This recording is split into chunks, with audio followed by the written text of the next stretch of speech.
Welcome to episode 6 of Cartoon Fight Club.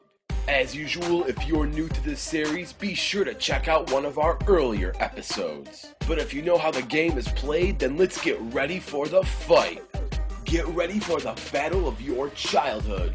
For tonight's episode, I'm going to take the mascots of Disney and Nickelodeon and put them head to head in one final fight to the finish. This battle is not going to have any prep time. They will face as if they did not know it's coming. So without further ado, let's meet Cartoon Fight Club's 6th round of fighters. Because he was created first, let's start things off with Mickey Mouse.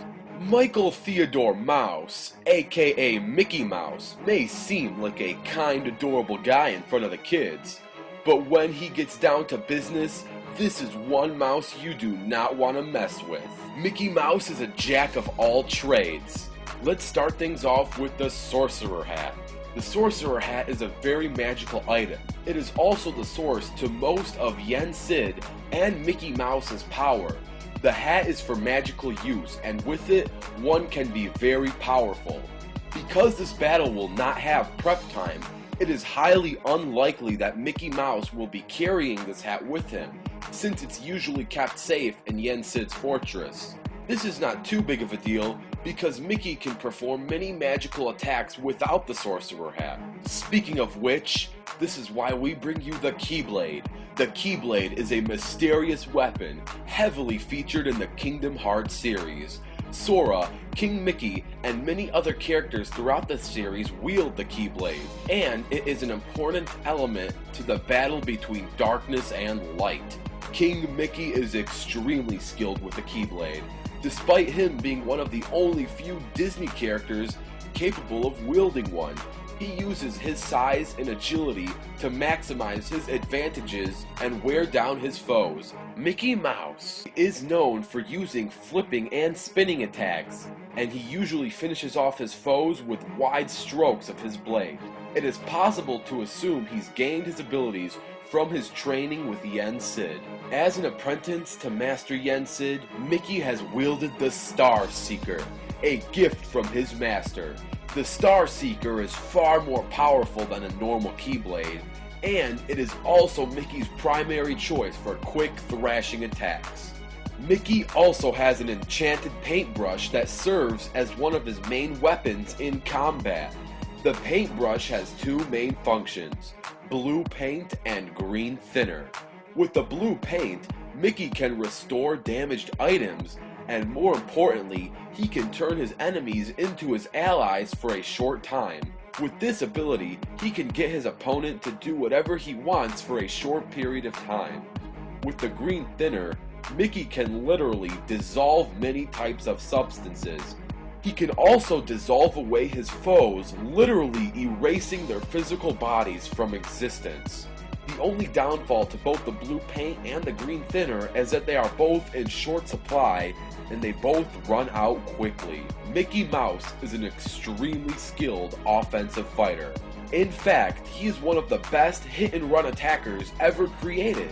But when it comes to defense, that is where he slightly drops the ball. Mickey is not the best defender around. Overall, he shows average defensive tactics. His small frame is not as durable as his friends Goofy and Donald.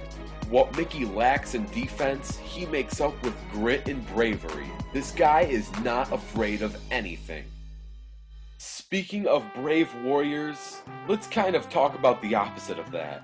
SpongeBob is a clueless, abnormal, immature, fun-loving, and hyperactive character with a happy-go-lucky personality.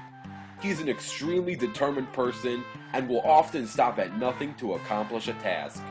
According to SpongeBob's driver license, he was born on July 14th, 1986. But that's not the only surprising thing you are probably thinking about right now. The more important thing is, how can a 4-inch tall sponge even have a feasible fight against a mouse that is 7 times taller than him? Well, thanks to SpongeBob's Nicktoon friend Jimmy Neutron, whenever SpongeBob needs to become larger or needs to fight on land, he can cover himself with Jimmy's Neutronic Moisture Sealant. This allows him to become much larger and much more safe out of water. Due to his soft, pliable frame, SpongeBob is capable of shapeshifting, has some degree of invulnerability, and is able to absorb many types of physical impacts. Most notably shown in the episode The Bully, when Flats the Flounder kept on hitting SpongeBob, SpongeBob absorbed all of his blows and found it funny. SpongeBob can also quickly regenerate parts of his body that have been injured or removed. SpongeBob is so durable that he has survived over 1,258,000 deadly car crashes. Due to his spongy regenerable form, it seems like he is practically immortal. But this is not the case. There is one thing that can clearly kill SpongeBob, and that is direct exposure to light. When directly under light, he begins to dry up and slowly but painfully die. As long as SpongeBob stays moist, this should not be a problem. Now that we discussed SpongeBob's defensive feats, let's go over his offensive tactics. SpongeBob is known to be extremely weak. He has trouble lifting the lightest of things, such as twigs and marshmallows. SpongeBob is a master of karate. He has earned his black belt, but because he is so clumsy, he does not always act like a black belt when fighting. SpongeBob can use his trusty spatula as a sword to fight off his foes. This has gotten him out of a ton of trouble. The most powerful feat in SpongeBob's arsenal is his super form, and that is the Invincibubble. The Invincibubble is much stronger, faster, and more agile than regular SpongeBob, and the Invincibubble is far more durable. The Invincibubble is so strong that he can bend steel and is fast enough to dodge cannonballs. The most powerful thing about the Invincibubble is his invincible bubbles that he can blow. When trapped inside of these bubbles, there is no escape. The only thing powerful enough to pop one of these bubbles is a touch from one of the Sponge Out of Water fighters. Without the magical touch of these fighters, you are basically locked in these bubbles for good. Now enough of that goofy sponge guy. Let's get ready for the fight. This battle is going to take place right outside the Mickey Mouse Clubhouse. And keep in mind there is no prep time. Let the battle begin. Oh boy! I'm ready! 3, 2, 1, go! Oh boy! Piece of cake. Light, give me power! Now! Right! My turn! I'll block to you! Get up! You gotta wake up! Now, let's go up! Keyblade!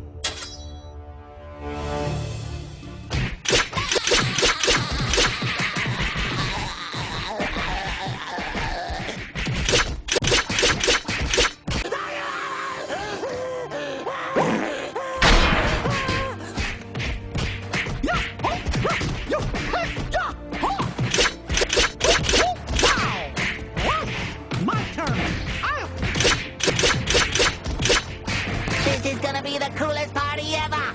Are you ready to rock?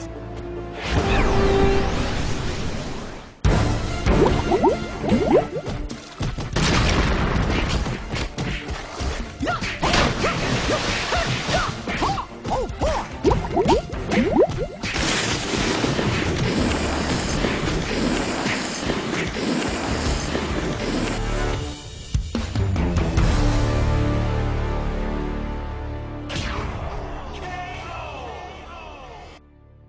Oh, yeah. Oh boy, hot diggity dog. It looks like the winner of this fight is SpongeBob, I guess. Technically, SpongeBob is the winner of this fight, but since Mickey Mouse did not die, theoretically it is a tie. But since SpongeBob trapped Mickey under his will, that makes SpongeBob our technical winner. The main reason why SpongeBob won this fight is because no matter how many attacks Mickey Mouse threw at him, he just kept taking all the blows like it was nothing. To be fair though, if this fight took place before the second SpongeBob movie, before the creation of the Invincibubble, there could have been a total different outcome. And if this fight had prep time, Mickey Mouse would have had his sorcerer's hat in combat.